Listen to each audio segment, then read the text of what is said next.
Hello everyone. So in this session, I'll be talking about something called as Bulldozer Justice, a recent judgment of Supreme Court related to this. So if you have observed in recent years, the term Bulldozer Justice has become a hot topic across certain states in India. I'm not talking about all the states, I'm talking about certain states in India.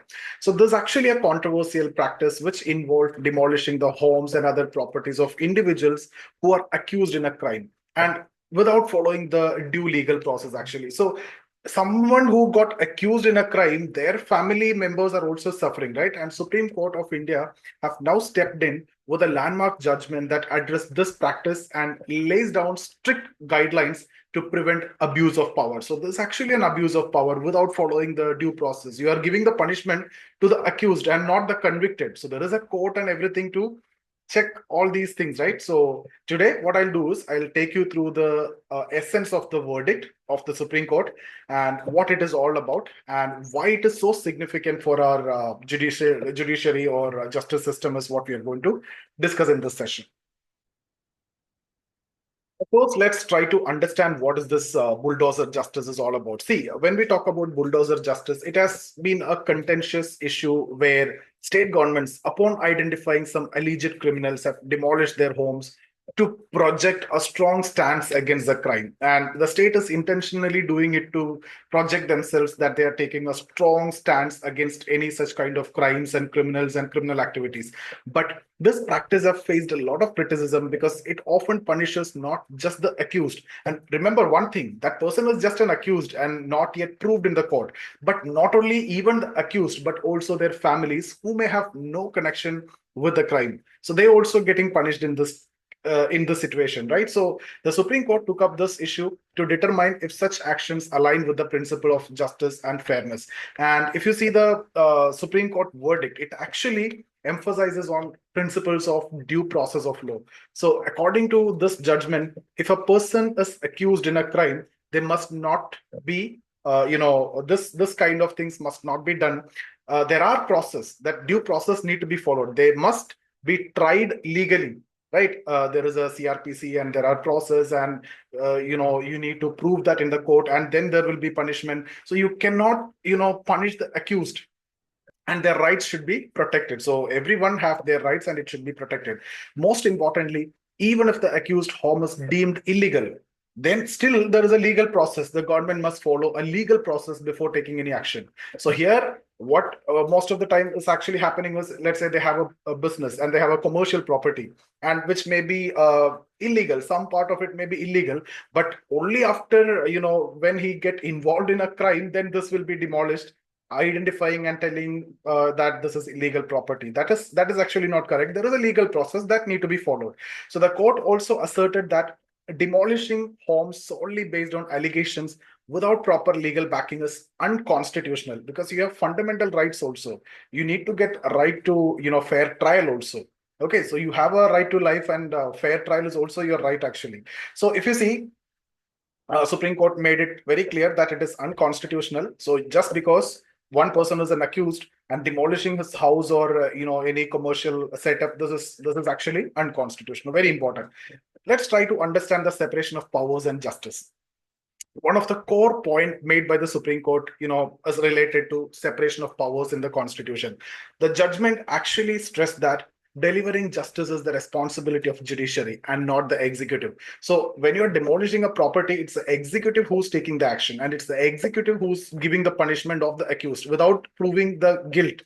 And who should be giving the punishment? It should be the judiciary. So delivering justice is not the job of executive. The delivering justice is part of justice system, right? So it's a part of judiciary. So the state cannot assume the role of judge and jury by demolishing properties based on certain accusation. It need to be proved and it need to be legal.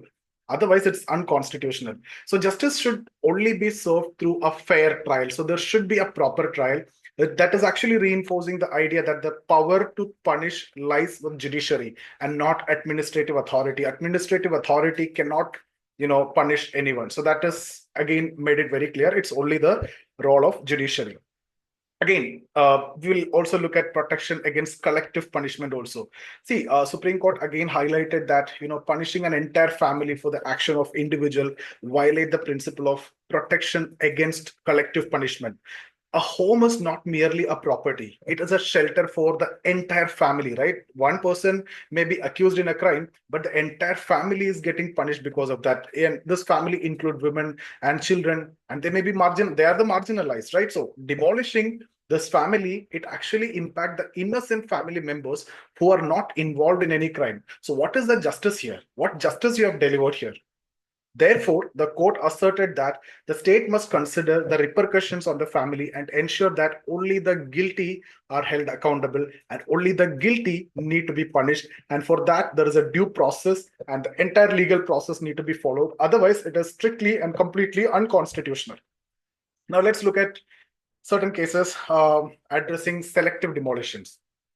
See, this is again one significant aspect of the judgment that it's stand against selective demolition. So the court actually observed that in some states, certain communities or religious groups were disproportionately targeted for property demolition.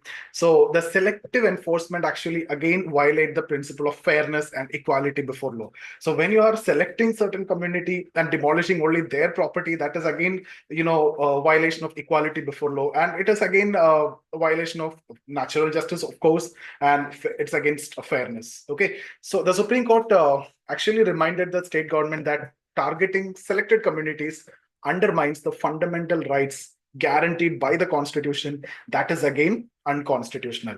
Now, let's also talk about mandatory notice period before any such kind of demolition.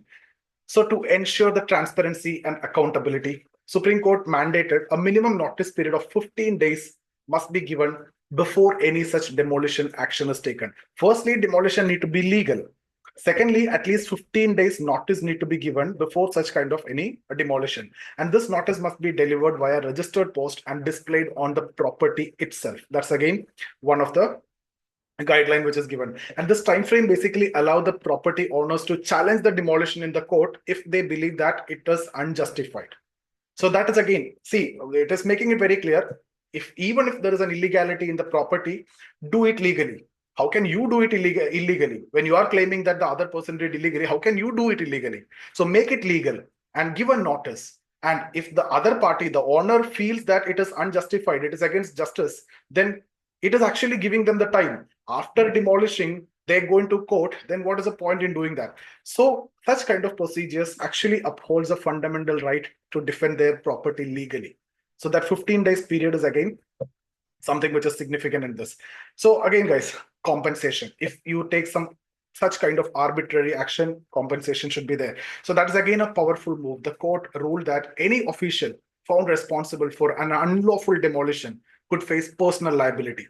So if he has done arbitrarily and it is unlawful and it is illegal, not by following the due process, or if it is done not by legal means, then the officer or the personal, the person who did it must take out the accountability or the liability.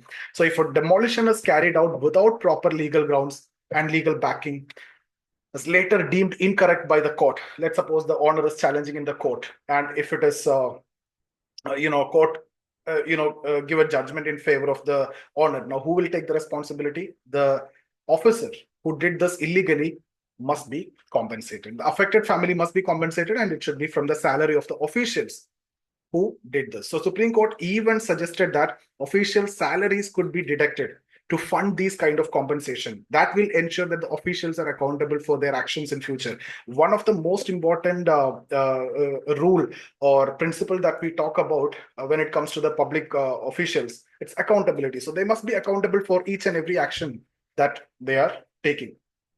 And let's see how can this compliance will ensure transparency. That's what finally, if you see, Supreme Court also directed the state government and union territories to implement these guidelines consistently across all districts, all states. Okay.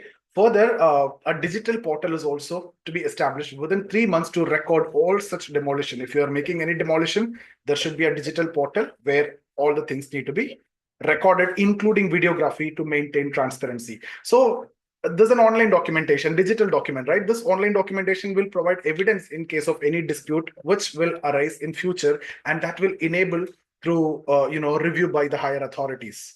So there can be a review by higher authorities possible in future if such kind of issue comes, right?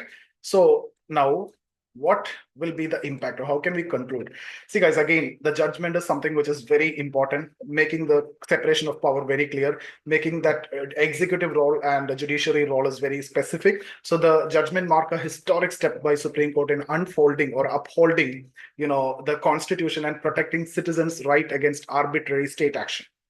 So you cannot take any such kind of arbitrary action, even if someone is accused in a crime, just to project yourself as a state which is going against the crimes and criminals. Okay, so it is basically ensuring that the justice is not only served, but served fairly and equitably. So that's about the session, guys. And thank you so much for watching the video. See you in the next session.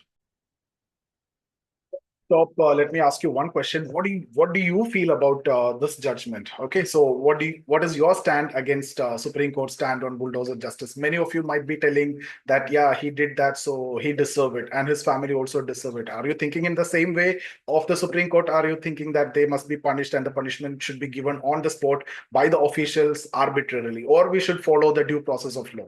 Okay, so you can comment below what is your opinion and what do you think these guidelines will bring positive change or will it affect negatively? So will it protect the citizens' rights or not? So think about it and let me know in the comment section. See you guys in the next video.